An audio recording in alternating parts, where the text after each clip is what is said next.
What is going on, Mad Hatters, and welcome back to the Madhouse. And today it is all about Amber Steel Aggro. And I mentioned it in my meta report. I think this deck is going to continue to just run the tables. I really do. When it gets an effective pilot, when it just has answers to everything, to just go under all of it and do really well. So in this video though, we're going to talk about we have some gameplay. All right. I got to sit down for about an hour and 30 minutes with Wonderland while he was playing a blue yellow aggro deck. And we got to just jam out a bunch of different games. And it was amazing.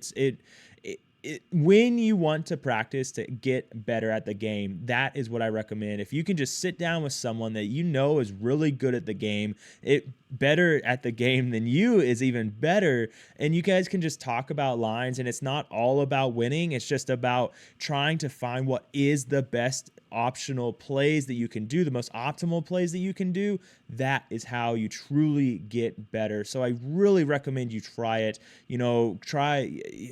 Just try it. It is the way to go. It's not about climbing the ranks and all that stuff and just jamming games, but taking your time and discussing the games. But that's not the point of this video. We got gameplay, we've got alters, I'm going to talk about deck lists, and I'm going to talk about tech choices. I'm going to talk about the most optimal lines that you can take into different matches.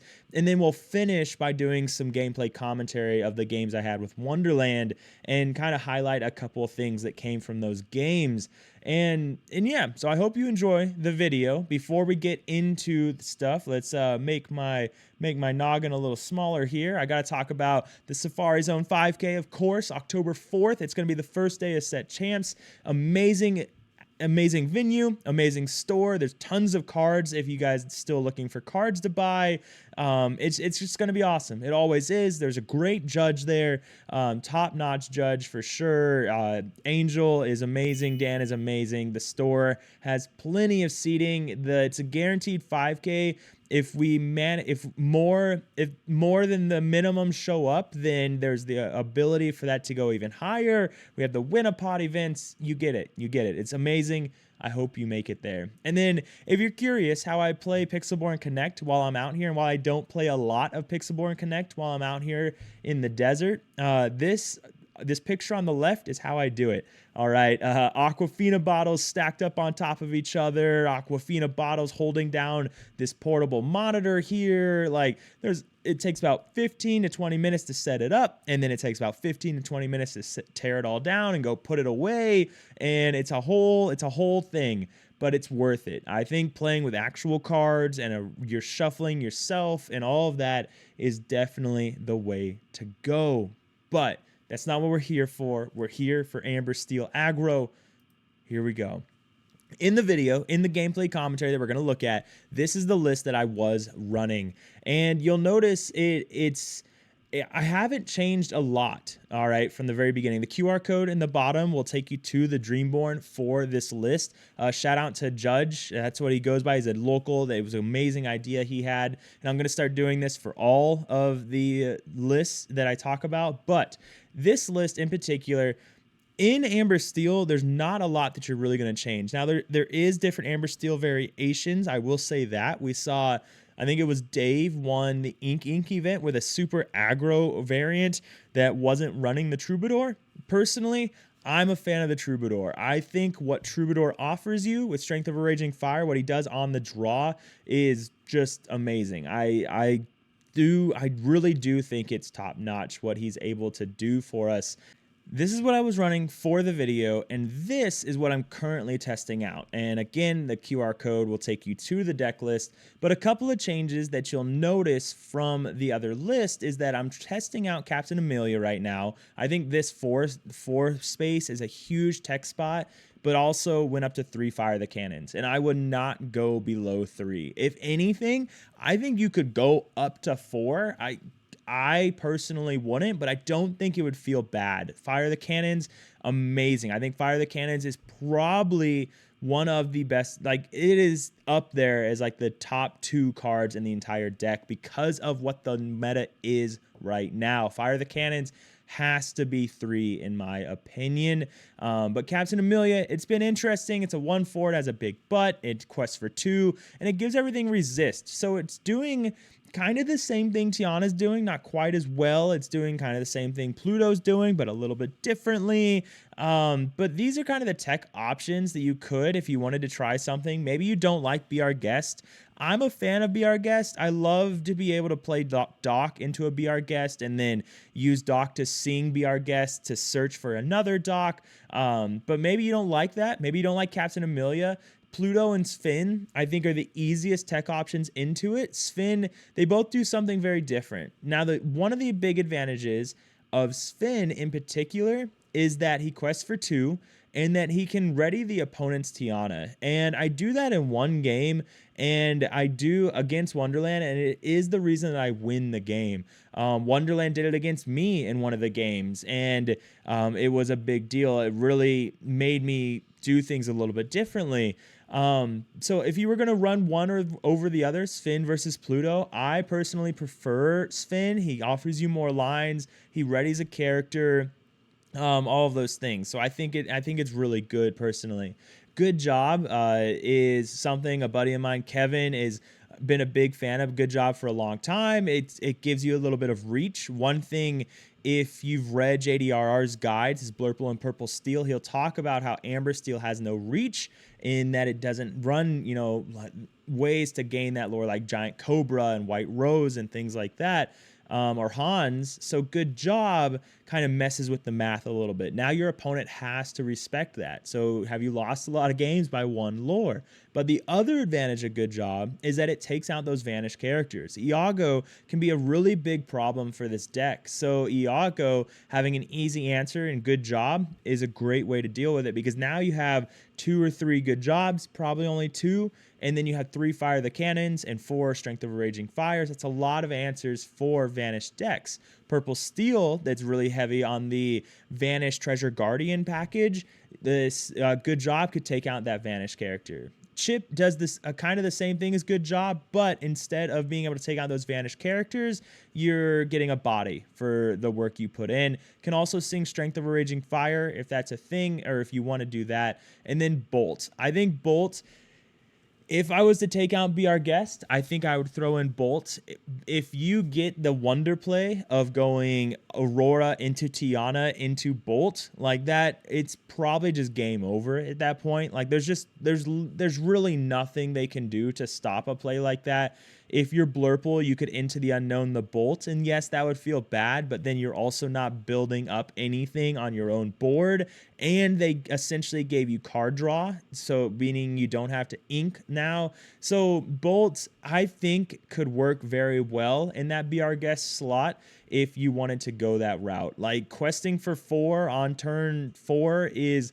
that's really powerful. That is really, really powerful, because now if you're able to go, even if you don't, like against green blue, for example, if you just go 1 drop, like if you're on the play, you go 1 drop, whatever 1 drop you want, and then turn 2, you go 1 drop plus Fire the Cannons on their, shift target or their 1 drop, then like now there's nothing they can do to stop your Bolt except maybe play your Welcome on it, and then they draw you cards and get you closer to Pete and things like that.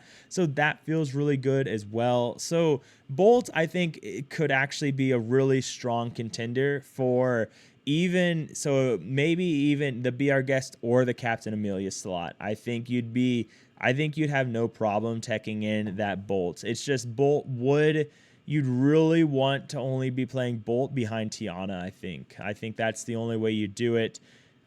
But hey, if it works, if you get the hand, then why not, right? So but moving on, like these are the tech options. Like I said, this is the list that I'll have in the video. But let's talk about some of the lines that you can take when playing this deck. And there's obvious ones, right? There's super obvious ones. The obvious one going Aurora into Tiana, right? In the upper right-hand corner. That is the line that everyone thinks of when they see Aurora. And they see Aurora and they're like, okay, the best play they can make next turn is Tiana. And where that could be true a lot of the time, it's not true all of the time. And because there are amazing strong things you can do. For example, we skip down, we have this Aurora into 3 Mulans, and the Mulan can be any 1-drop, right? But most particular, the nice thing about this is, like, let's look at this line, the second line right here. If we go Aurora on turn 1, then we quest, and then we can play Mulan for free, and then we can play another 1-drop and then fire the cannons on top of their 1-drop that they might be using to challenge your Tiana. So now your Tiana lives, and then she can still quest to play the Tiana, or sorry, your Aurora lives, and she can still quest to play the Tiana for cheap next turn, play another Mulan, you know, things like that. But the third line, what's happening with that is that when you play that Aurora, the Mulan is free now. So the Mulan cycles through. Mulan, phenomenal 1-drop. Being able to cycle to search for the strongest cards in your deck, being Fire the Cannon, Strength of a Raging Fire, Dock, phenomenal. So now what can happen is you play Mulan, all right, on turn 2 for free. And then if you have 2 more 1-drops, let's say 2 daisies, a Rhino and a Daisy, you can now have 4 characters on the board on your turn 2. Like, so now your turn 3, you can just sing you can hard cast Strength of a Raging Fire with no qualms, because you're still questing for 4 minimum. If you only played 1-drops, they quest for 1, and possibly taking out all of their big challenger into those 1-drops. So sometimes the best play isn't going Aurora into Tiana. Even if Tiana's in your hand, if you have those 1-drops down, sometimes the best play is to just going crazy on the field to play 1-drops, because Aurora into Tiana on turn 3, you're only questing for 3. Aurora into 3 1-drops, even questing for 1, means turn 3, you're questing for 4. So it is more lore. And how many games have you lost because you lost at 19? You lost at 18 or 19. That's massive. If one of those is Daisy on turn 3, you're questing for 1, 2, 3, 4, 5. And then meanwhile, the second line, you could play 2 1-drops and clear the Rafiki, the Vanish character, whatever you want. Meanwhile, on the draw, let's say it's not all about Aurora. You're perfectly fine if you don't have Aurora. You can do things like go Mulan on turn 1, and then into Troubadour, and then into Lady, and now that Troubadour can sing Strength of a Raging Fire for 4.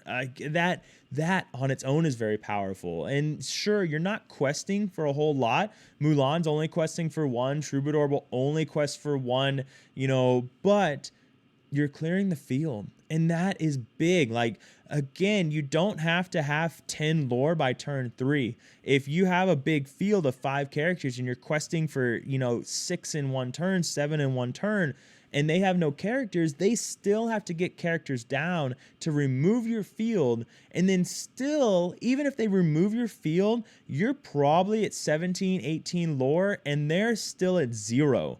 So now you have this whole game where you could draw into Doc, you could draw into Pete, you could draw into these cards where they're still having to get up there and even catch up, while still having to control your field every turn.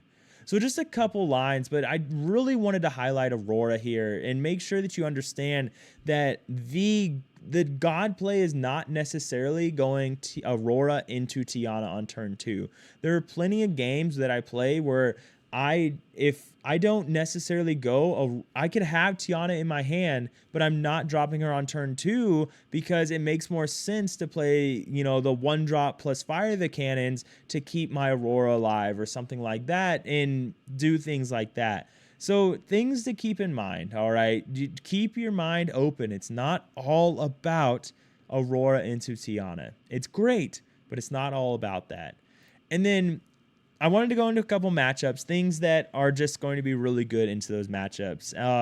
When we look at it for Purple Steel, there's no denying in this one, if you can go Aurora into Tiana, if you get a Tiana down, it's really rough for them. Like, at that point, like, like if you have Strength of a Raging Fire in your hand and you play Tiana on turn 2, you probably win that game at that point, because it's so hard for them to deal with a Tiana, right? They have to have Hypnotic Strength. They have to have the Iago if they run Iago, but then that's pretty slow as well for them. So if you can go that route, it's a great route. Now, Troubadour, Strength of Raging Fire, Pete, like phenomenal cards in this matchup. Again, you're trying to get Strength of Raging Fire. You're trying to be able to control that board. Yeah, taking out the Calhoun is going to be big. You don't have a lot of cards that can challenge. So other than like Pete, so taking out Calhoun's a big one.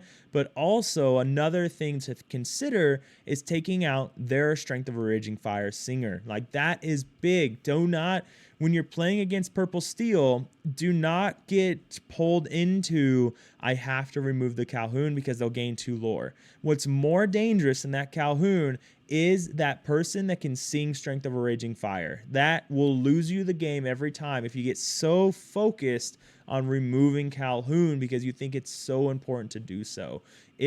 Calhoun's a big target, but it's not everything. I promise.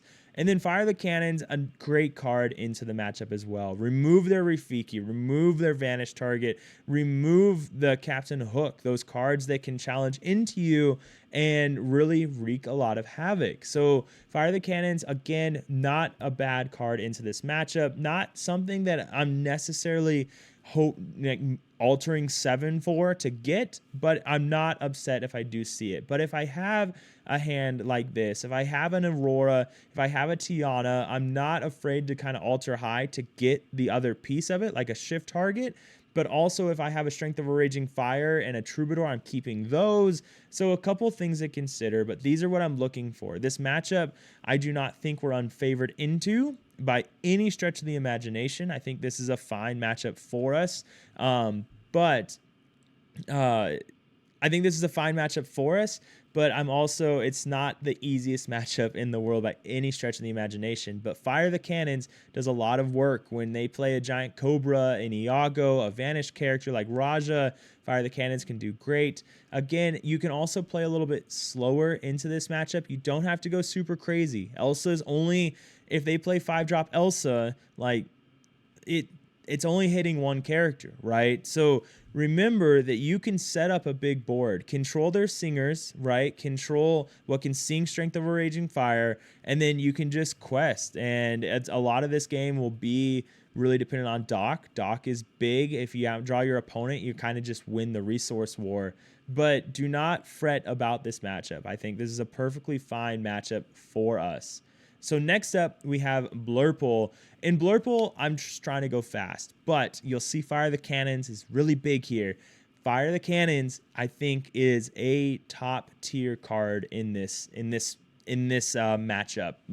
Being able, most of them are running Madam M Elephant now. Like so many of them are on Madam M Elephant, and then they set up thinking that is the only way they can win the aggro matchup. It's important. It's really good.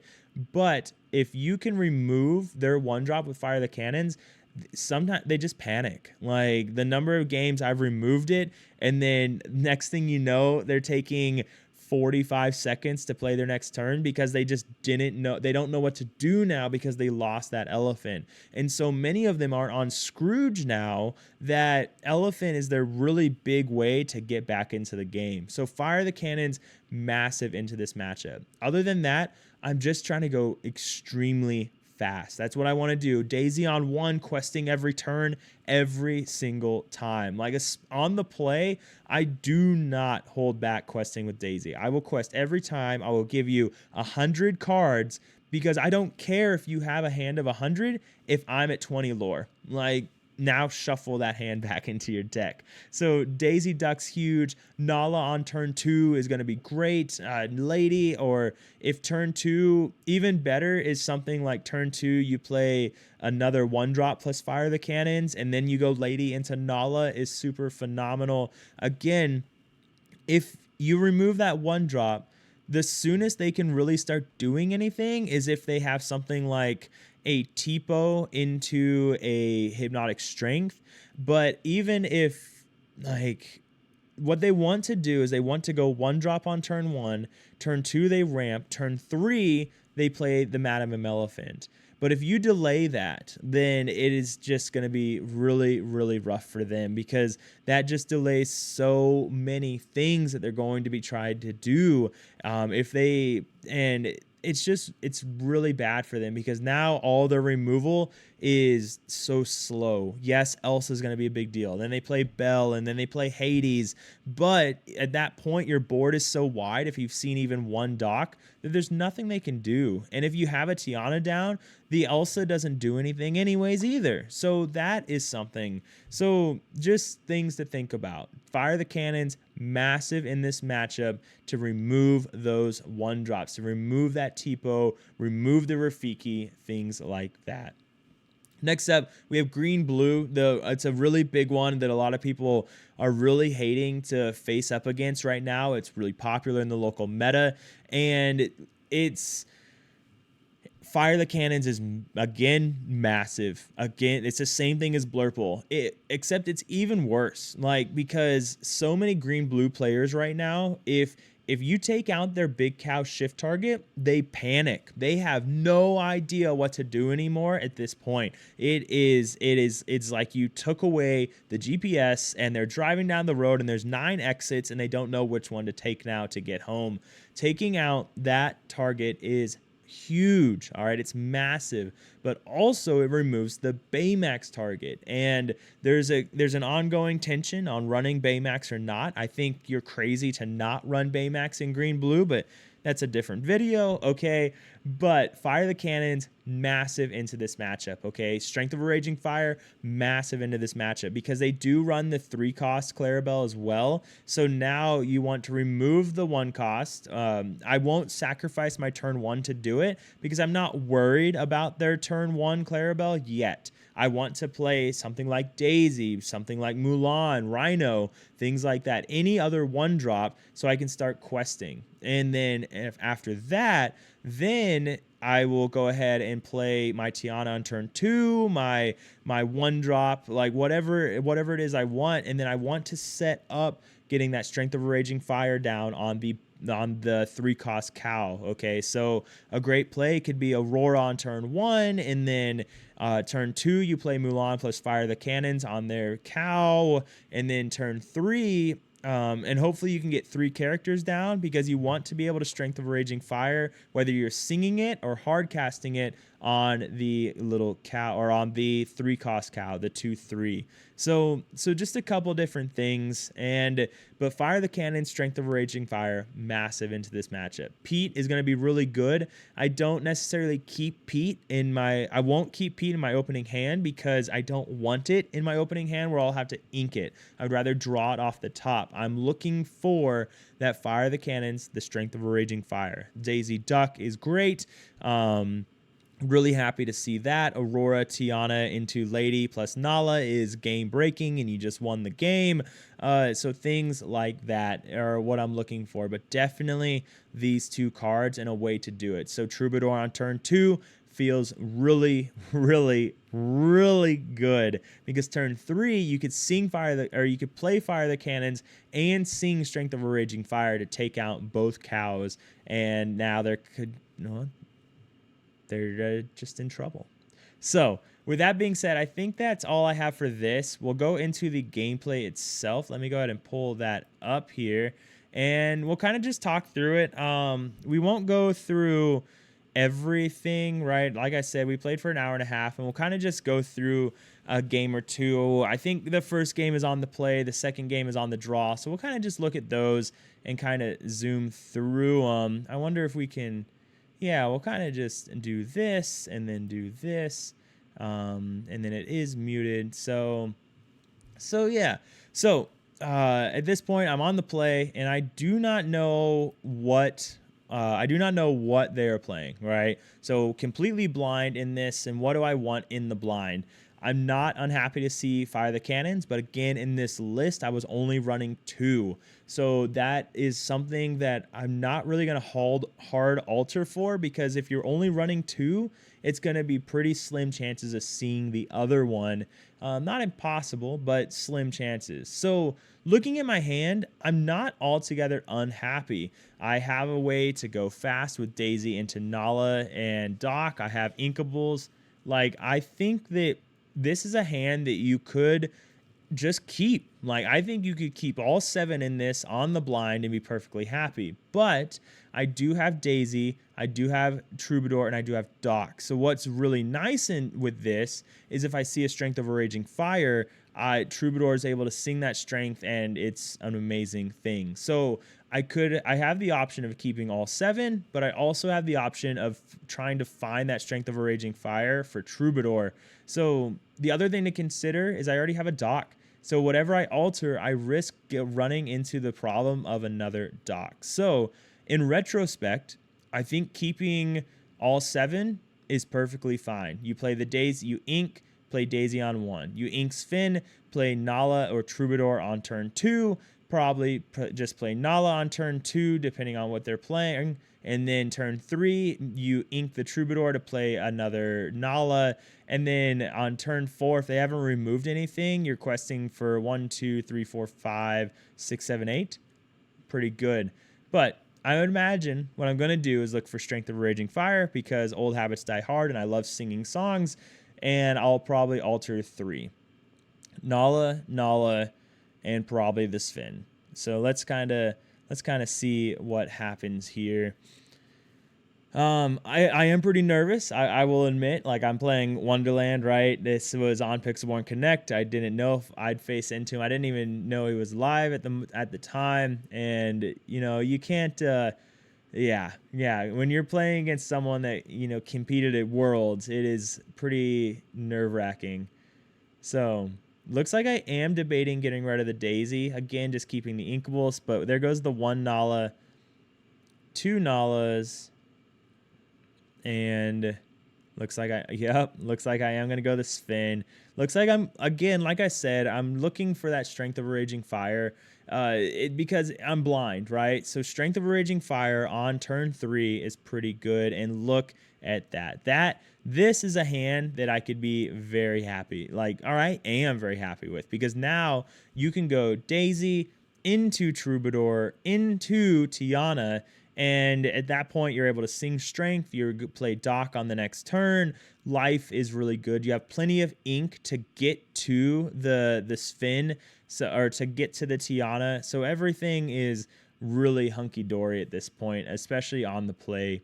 So we go into our turn 1, ink the Rhino, play the Daisy, and pass. So now it's time to see what are we up against. I kind of half expected it to be Amber Steel, and but just not. You just never know.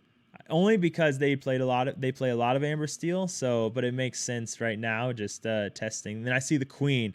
So I immediately go to, all right, I'm against the Queen Ward deck. So with the Queen Ward deck, Strength of Raging Fire becomes pretty useless. That's not going to be as great. Troubadour is not going to be as great going into at this point. We'll fast forward a little bit. My mic was freaking out. So, okay. So I top deck an Aurora.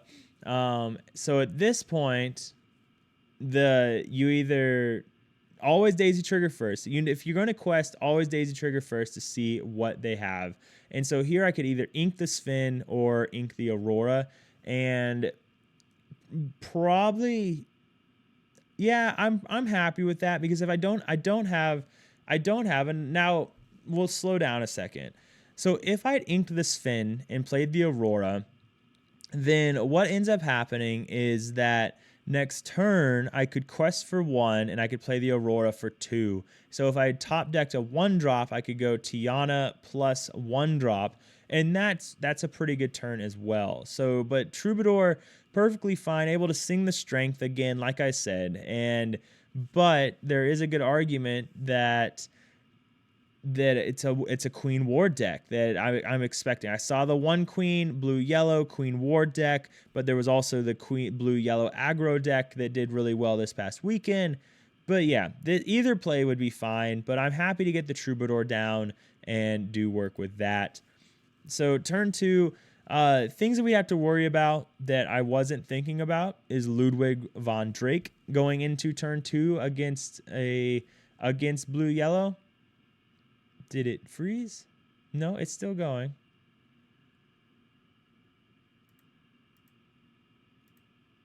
All right, well let's reset this really quick. There we go, it's back. Okay, so bang. Okay, so Ludwig von Drake comes down. He steals a Strength of a Raging Fire.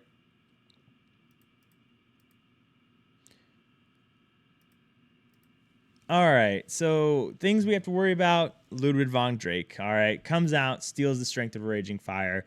And I'll admit, I was not thinking about Ludwig von Drake at this time. I kind of forgot the card existed because you don't play a lot of blue, yellow aggro, so kind of just forgot. So we draw the Nala off the top, so we go ahead and we ink the Sven.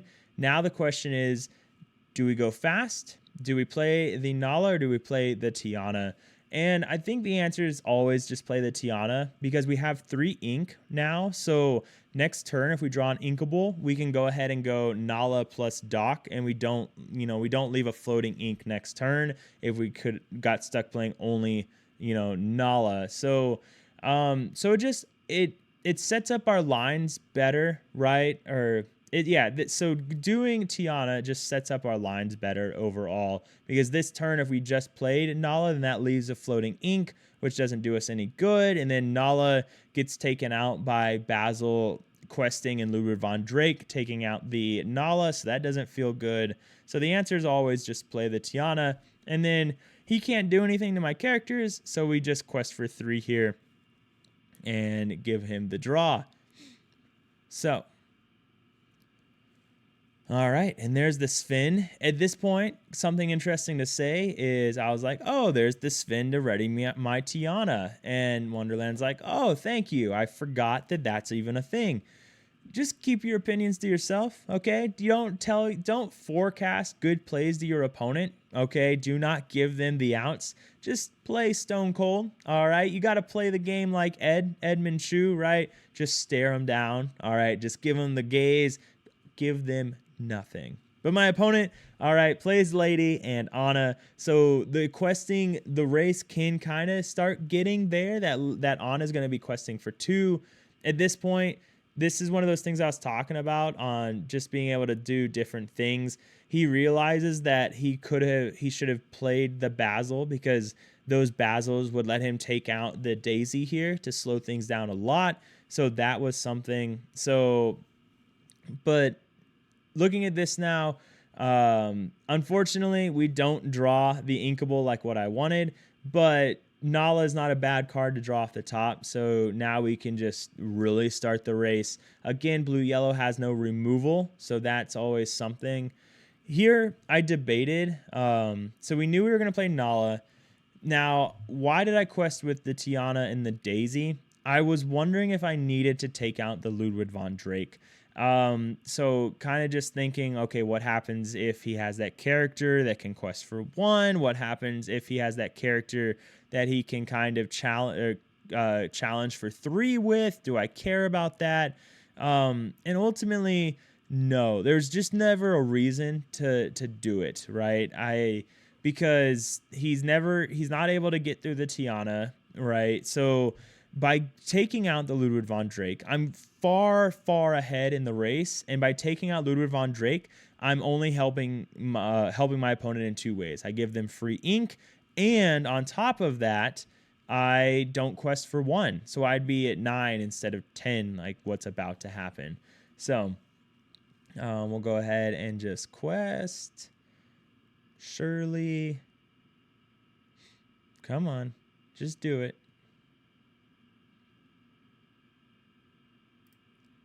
All right, we know we're going to quest. Oh man, I really thought about it. Again, it analysis by paralysis in this moment, most likely. Again, it's Wonderland, right? So you just have to respect a good player. Like, there's just no ifs, ands, or buts. You have to respect a good player. So at this point, though, I'm threatening 10, 11, 12, 13, 14, 15, 16, 17, 18. He's won, like, so when we look at what's going on here, Basil could give +2 to Lady, and Lady could take out the Tiana, but there's the Sven that we revealed off of Daisy earlier. So Sven is able to ready the Tiana, which then lets him take out, you know, in this case, Daisy, which slows things down quite a bit. So, yep. So Anna, so Basil quests and then gives the +2 to the Ludwig. Ludwig and Anna take out my Daisy Duck, and then the Lady quests for 2. So good, yeah, works out really well. You see the power of Sven there being able to do things. And then seeing this fire the cannons really just seals the game, because now the he could have, there's a lot of potential things that he could have done with the Basil still to slow things down a lot, but now I'm able to use the fire the cannons to take out Basil or Lady. Either one would be fine. Basil would be the most optimal line, the most optimal character to take out here, so we'll see if that's what I do, because if I take out the Lady, all it does is remove questing for 2. If I take out the Basil, then Sven can't take out Tiana. And then Lady can't, well, I guess Lady can't take out anything anyways. But, well, Lady plus Anna would be able to take out the Anna. Oh, duh. So Basil, Troubadour just takes out Basil. Fire the Cannon takes out Lady. Quest for 5. And, yeah, go to 15. And there's just nothing that can be done at that point. So, and that's game 1. Yeah. So this game could have been a little bit different, right? Kind of what we talked about. You saw Wonderland talk about it in that he messed up on that turn 2 by inking that Basil when he should have kept the Basil. And because if he would have kept it, then those Basils, one could have quested while one takes out the Daisy, and that stops me from gaining, I think, 4 lore. In the meantime, it would have stopped him from getting, you know, all the extra characters. He wouldn't have seen Sven when he needed Sven to see Tiana. So you don't know, but that would have been the more optimal line in this situation. But yeah, so we get to 20 and Wonderland's like, hey, you want to play another game? And I was ecstatic. So to get to play another game, but let's get into it. Okay. Bang. So there's my 7.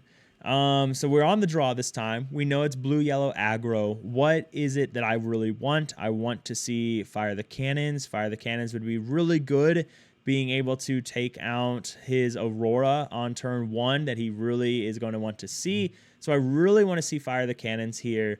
Other than that, Rhino Shift is going to be a great card in this matchup. Daisy is not really high on my priority list. He can't challenge very well. He does have the support characters there, though, so that is an option. But also, we can kind of just race better than him as well. When we have cards like Nala and so many 2-questers, we can race really well. So top priorities are going to be Rhino Shift, fire the cannons. Those are going to be the #1 priorities going into this matchup. And I don't know what I was thinking, why I am the way I am, and why the things I do are the things that I do, but I send back 4 to include the baby Rhino. I don't know why. In retrospect, I don't think I realized it until like game 6, just how good Rhino was in this matchup. Yeah, it was weird. So I was probably just starstruck, but Rhino into any aggro matchup, such as green-yellow, Rhino into the amber-steel matchup, into blue-yellow, you want the Rhino Shift. The Rhino Shift just controls the entire game and does really good things. So here, though, Not a bad hand.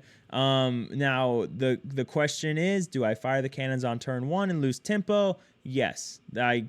Sure, we lose tempo, we lose questing power, but if I don't take out Aurora, then his turn 2, I risk being a Tiana, and then there's what do I do at that point? So I can't, yeah, like there's just nothing I can do at that point. So the question is, what do I get rid of? I get rid of the Pete. I'm not worried about any songs. Take out the Aurora. I forgot to draw for my turn 1, so drew that lady. Don't forget to draw. But then we see the Aurora, so you kind of see the reward. Yeah, even if he doesn't have Tiana in his opening hand, with Aurora, he could have played Aurora for free. What did he ink? Let's see what he inked really quick. Yeah, so that guy quests for 2. So, but I believe she's a 2 cost, but he could have played her for 1 plus Daisy. So questing for 4 at that point with those 2 characters. So that would have really hurt as well. So yeah, that would have been bad. So you see rewarded for taking out the Aurora, slowing down, using the fire of the cannons, and popping that card. So now turn 2. We can go either the Aurora plus Rhino, or we can go the Troubadour.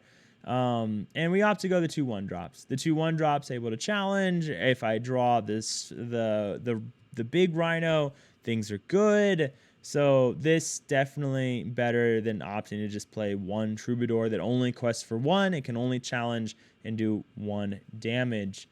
So we'll kind of see what the response is here.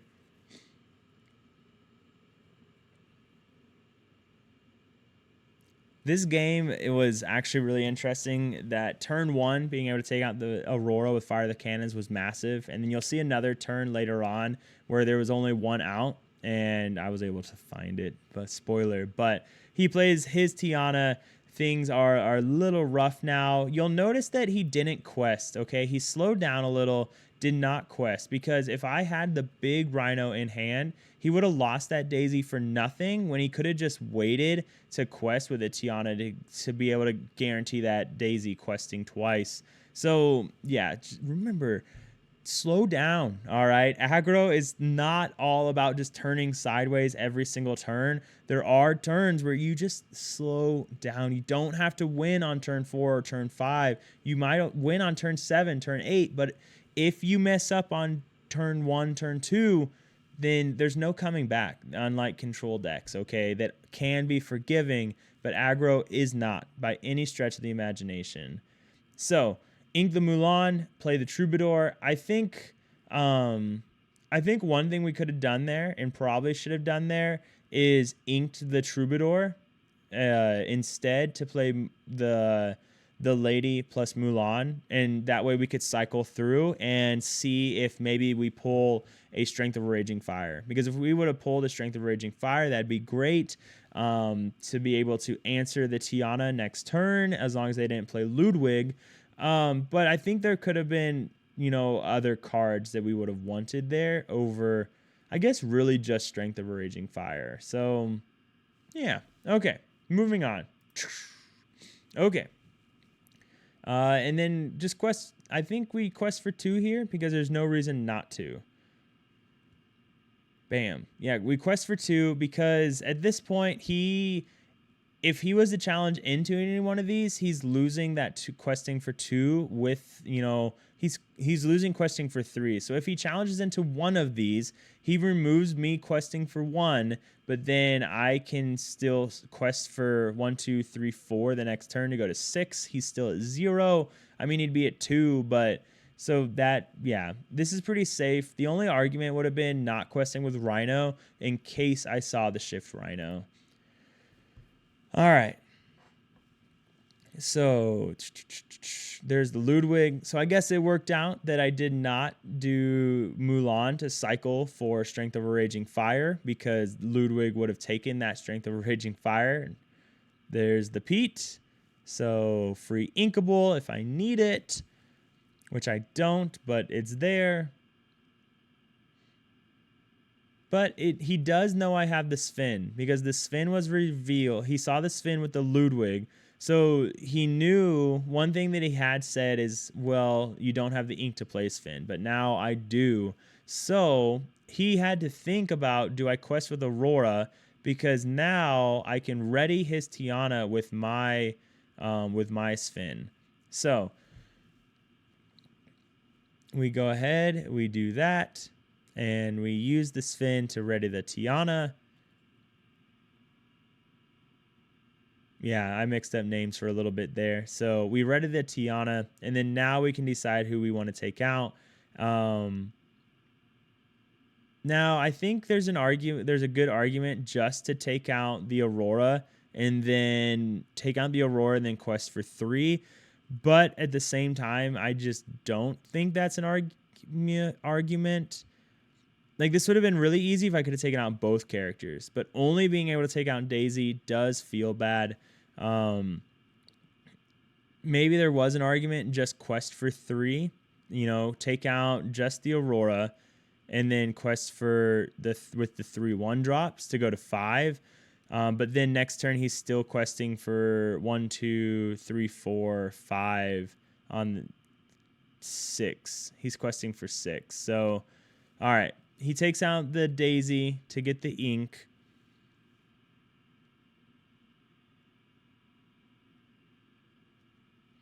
And then plays the big Aurora, which is not good. Not good at all. So, at this point, so looking at his board, he's got Lorthal on board. So because this Anna quests, and when she quests for 2, she gives all of the other heroes questing for 1 more.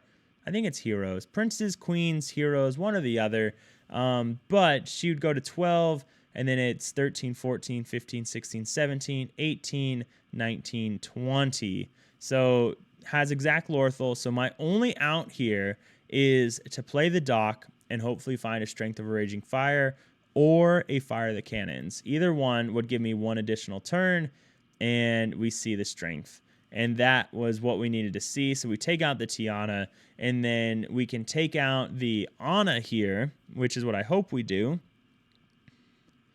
Because Sven plus Rhino into the Anna means that he can't quest for 2, and then he's stuck only going to 14 next turn.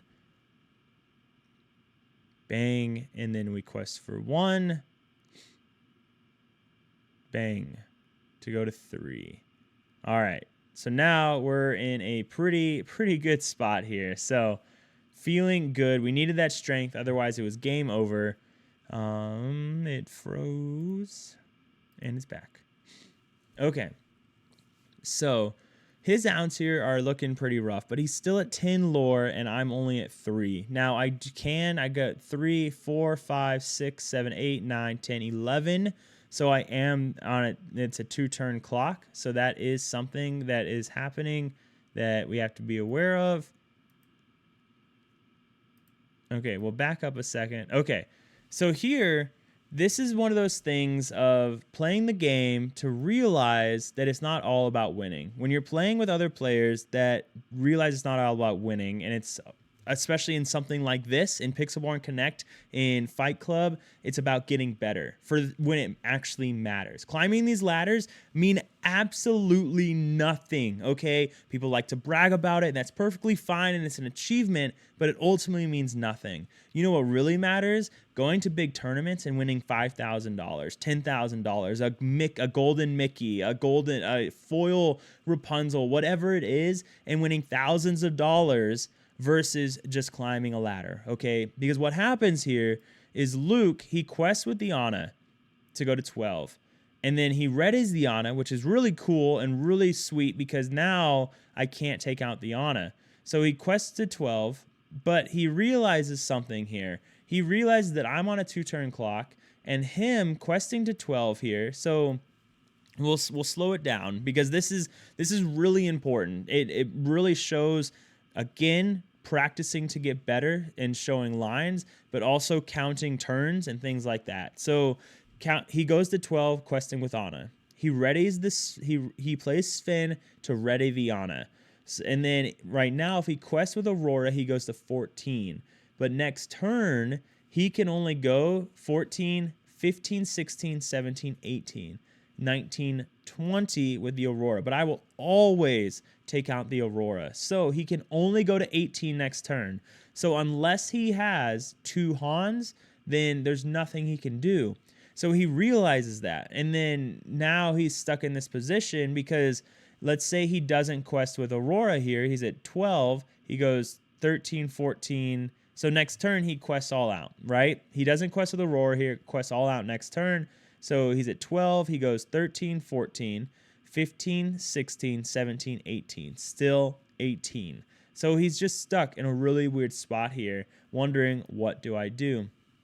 So we'll kind of wait a second because now he's looking at, like I said, I'm on a 2-turn clock, right? So I will quest all out. He can't win. I quest all out. I win, right? So that is something he has to consider here. Now, what he realizes while we're talking about it, we'll go ahead, speed it up just a second until we can slow it down.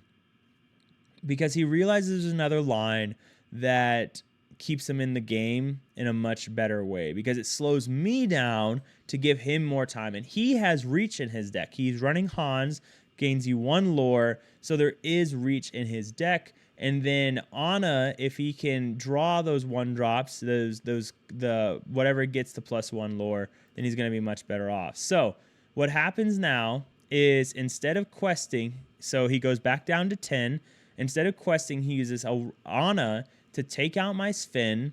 So Anna takes out Sven, and then he readies Anna so I can't take her out. So readies Anna, and then he go ahead and uses Aurora to take out my Rhino. And then just, it's a much better play, and something, again, that I could have just been like, nope, you made your play. Or in real life, he probably would have never even tried. But it just goes to show that, slow down, all right? Go slow down, play with people that want to get better at the game and figure out lines together. So now we're in this interesting place, because now I have to challenge him. I have to take out his Aurora, because if I don't, he goes 10, 11, 12, 13, 14, 15, 16, and I have to slow that down and keep him only to 14. So I can use my Troubadour to take out Aurora and then quest for 3, 4, 5, 6, 7. Looking pretty grim, okay? Because I'd only go to 10, but when I play the Penny and the Nala, I go to 10, and then I go, my next turn I'm questing for 1, 2, 3, 4, 5, 6, 7, 8, 9. Still only 19. So definitely a difficult place.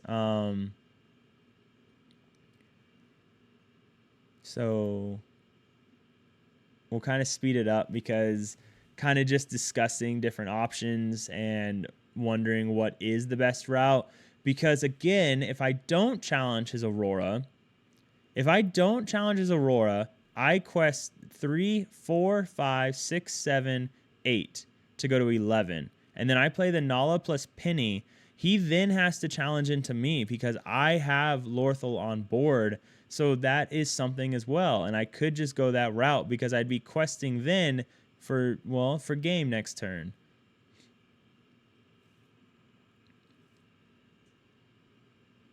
All right, we play both. And now the question is, do I take out the Aurora here or not?